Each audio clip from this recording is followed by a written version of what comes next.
একটি মানবিক আবেদন, একটি মানবিক আবেদন। ভারতের বাঁধের পানি ছেড়ে দেওয়ায় ভয়াবহ পানিতে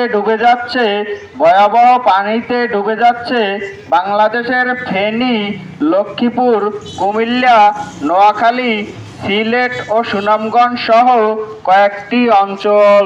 বিধ্বস্ত অসহায় বানবাসী মানুষের জন্য জরুরি ত্রাণ সামগ্রী ও আর্থিক সহযোগিতা প্রয়োজন। জরুরি ত্রাণ সামগ্রী ও আর্থিক সহযোগিতা প্রয়োজন। তাই আমাদের প্রচার গাড়ি অথবা আপনার নিকটস্থ মসজিদের ইমামের কাছে সামর্থ্য অনুযায়ী আর্থিক সহায়তা করুন। আসুন মানবতার হাত বাড়াই, বানবাসী মানুষের পাশে দাঁড়াই। নেসারাবাদ ছাত্র সমাজ ও যুব সমাজ। জরুরি যোগাযোগ 01712895798, 01712895798।